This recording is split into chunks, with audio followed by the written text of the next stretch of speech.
15 मई 2008 की रात नोएडा का सेक्टर 25 और एक पॉश अपार्टमेंट का कमरा नंबर L32।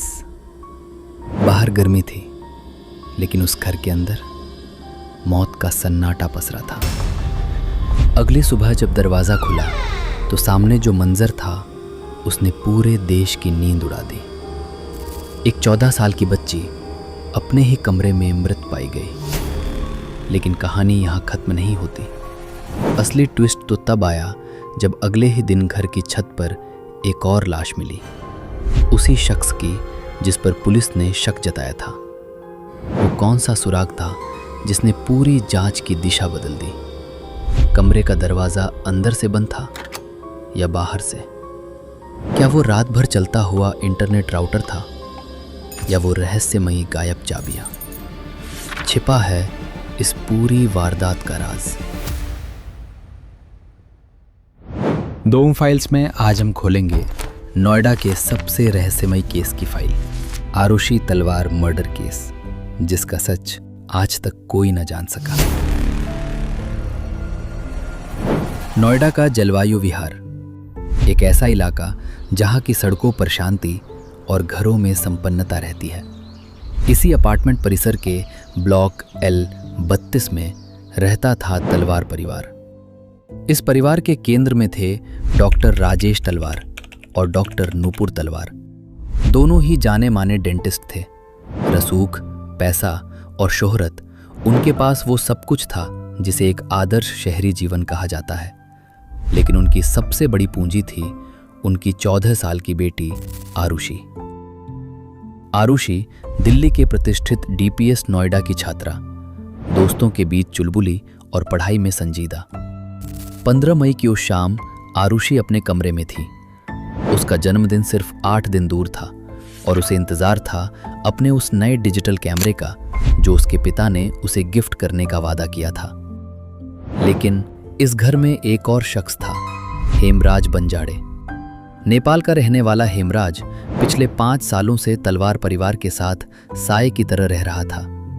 वो सिर्फ एक सहायक नहीं, बल्कि घर का एक ऐसा सदस्य बन चुका था जिसके पास घर की चाबियां भी रहती थी। L32 के इस फ्लैट का नक्शा समझना बेहद जरूरी है, क्योंकि इसी घर की दीवारों में उस रात का सबसे बड़ा राज छिपा था। तलवार परिवार पहली मंजिल पर रहता था और इस घर तक पहुंचना इतना आसान नहीं था। किसी भी अनजान शख्स को अंदर घुसने के लिए सुरक्षा के 3 अभेद्य घेरों को पार करना पड़ता था। सबसे पहले लोहे का जाली वाला गेट, उसके बाद एक सुरक्षा द्वार और फिर मुख्य लकड़ी का दरवाज़ा। यानी बिना किसी आवाज़ या बिना किसी पहचान के इस फ्लैट में दाखिल होना लगभग नामुमकिन था। घर के अंदर घुसते ही दाहिनी तरफ था आरुषि का कमरा और ठीक बाईं तरफ हेमराज का कमरा। बीच में था लिविंग एरिया और उसके पार राजेश और नुपुर तलवार का बेडरूम। सबसे हैरान करने वाली बात यह थी कि आरुषि के कमरे और तलवार दंपत्ति के कमरे के बीच की दूरी महज कुछ कदमों की थी। इतनी कम कि एक कमरे की हल्की सी आहट भी दूसरे कमरे में आसानी से सुनी जा सकती थी। लेकिन उस रात राजेश और नुपुर के कमरे का पुराना AC अपनी पूरी रफ्तार पर चल रहा था। क्या वाकई उस मशीन का शोर हर आवाज को दबा सकता था, या फिर उस सन्नाटे के पीछे कोई और ही सच्चाई छिपी थी?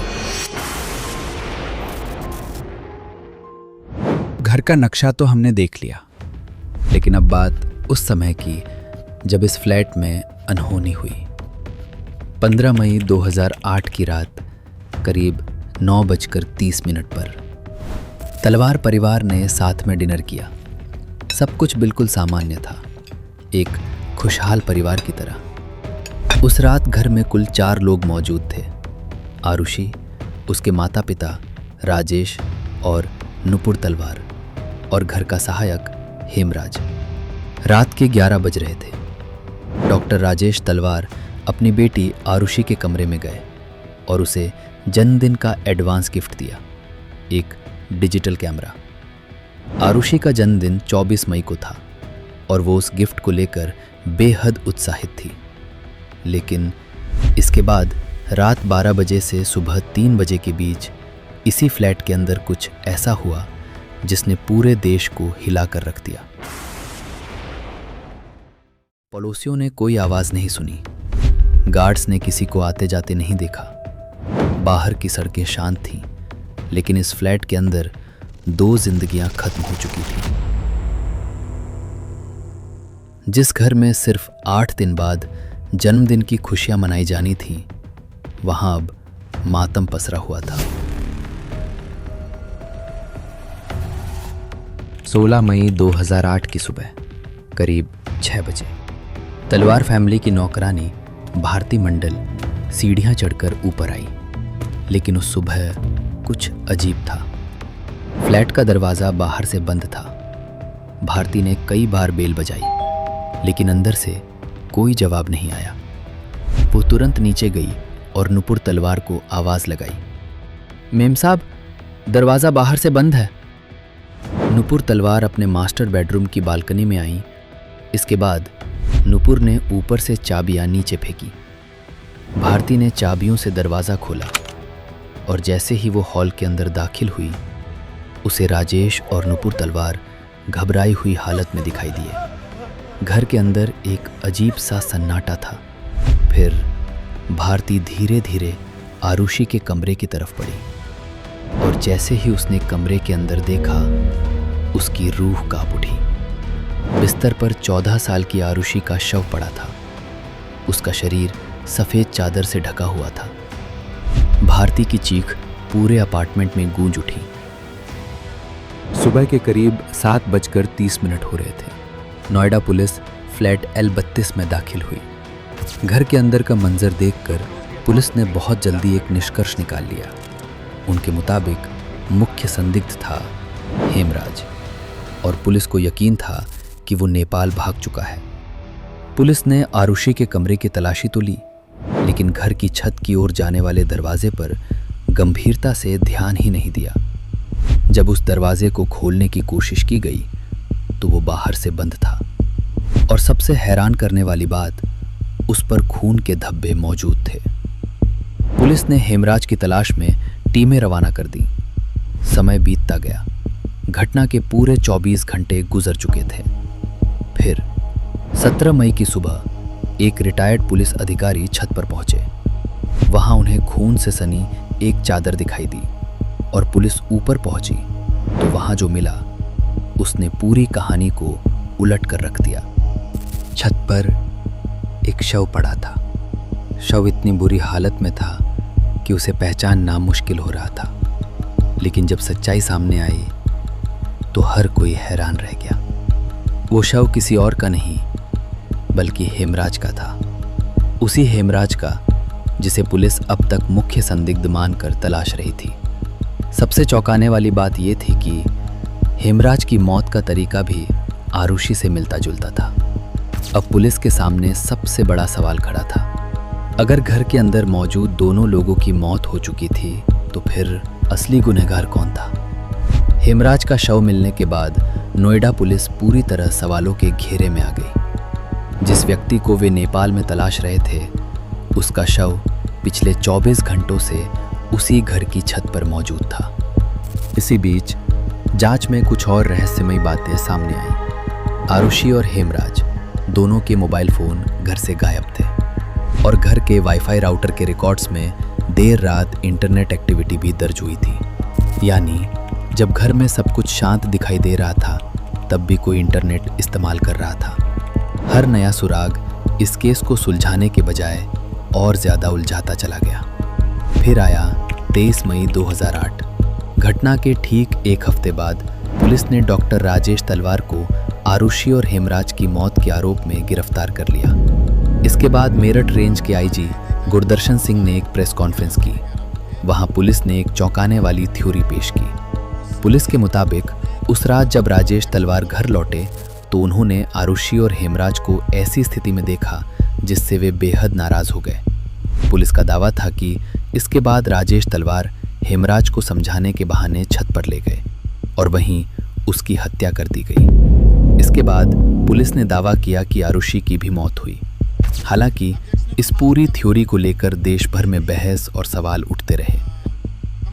1 जून 2008 को ये केस सीबीआई के हवाले कर दिया गया।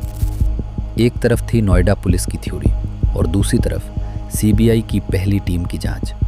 दोनों के दावे एक दूसरे से बिल्कुल अलग थे। सबसे पहले बात करते हैं मुख्य संदिग्धों की। नोएडा पुलिस का कहना था कि डॉक्टर राजेश और नूपुर तलवार ही इस पूरी घटना के पीछे थे, लेकिन सीबीआई की पहली टीम ने घर के नौकरों कृष्णा राजकुमार और विजय मंडल पर शक जताया। अब सवाल था, मकसद क्या था? पुलिस ने इसे ऑनर किलिंग बताया। उनके मुताबिक राजेश तलवार ने आरुषि और हेमराज को ऐसी हालत में देखा जिससे वे गुस्से में आ गए। वहीं सीबीआई की पहली टीम का दावा था कि नौकरों के बीच किसी बात को लेकर बदले की भावना हो सकती थी। अब बात हत्या के हथियार की। पुलिस का मानना था कि गोल्फ स्टिक और सर्जिकल ब्लेड का इस्तेमाल हुआ, जबकि सीबीआई टीम एक नेपाली हथियार खुकरी पर शक जता रही। अब सबसे बड़ा सवाल, घर के अंदर कोई आया कैसे? पुलिस का कहना था कि घर अंदर से बंद था, इसलिए कोई बाहरी व्यक्ति अंदर नहीं आ सकता था। लेकिन सीबीआई ने दावा किया कि जाली वाला दरवाज़ा बाहर से भी खोला जा सकता था और नौकरों के पास चाबियां भी थीं। अब सवाल था, अगर इतना सब हुआ तो किसी ने चीख क्यों नहीं सुनी? पुलिस ने इस बात पर ज़्यादा ध्यान नहीं दिया, लेकिन सीबीआई टीम ने एक साउंड टेस्ट किया। उनका कहना था कि राजेश और नूपुर तलवार के कमरे में चल रहे पुराने एसी की आवाज़ की वजह से चीखें सुनाई नहीं दी होंगी। नार्को टेस्ट को लेकर भी दोनों की सोच अलग थी। पुलिस ने उसे ज़्यादा अहमियत नहीं दी, लेकिन सीबीआई ने नौकरों के नार्को टेस्ट्स को इन्वेस्टिगेशन का महत्वपूर्ण हिस्सा माना। और आखिर में हेमराज की लाश। पुलिस का दावा था कि लाश को छत पर छिपाया गया था, जबकि सीबीआई की पहली टीम का कहना था कि नौकरों ने मिलकर लाश को ऊपर फेंका और दरवाज़ा बाहर से लॉक कर दिया। लेकिन इस केस की कहानी यहीं खत्म नहीं हुई थी। सीबीआई की पहली टीम की थ्योरी पर सवाल उठे और जांच एक नई दिशा में मुड़ गई। नई सीबीआई टीम ने पूरा फोकस तलवार कपल पर कर दिया। उनका दावा था कि घर में किसी आउटसाइडर के आने के सबूत नहीं थे। इसके बाद कोर्ट में लंबी सुनवाई चली। 2013 में सीबीआई कोर्ट ने राजेश और नूपुर तलवार को दोषी मानते हुए उम्र कैद की सज़ा सुनाई। लेकिन 2017 में इलाहाबाद हाई कोर्ट ने कहा कि उनके खिलाफ पर्याप्त सबूत नहीं है। करीब 4 साल जेल में बिताने के बाद तलवार कपल रिहा हो गया। आज भी आरुषि और हेमराज की मौत का असली सच एक रहस्य बना हुआ है। आपको क्या लगता है, इस केस का असली सच क्या था? कमेंट में ज़रूर बताइए। और ऐसी ही रहस्यमयी केस फाइल्स के लिए द ओम फाइल्स को सब्सक्राइब ज़रूर करें। जय हिंद।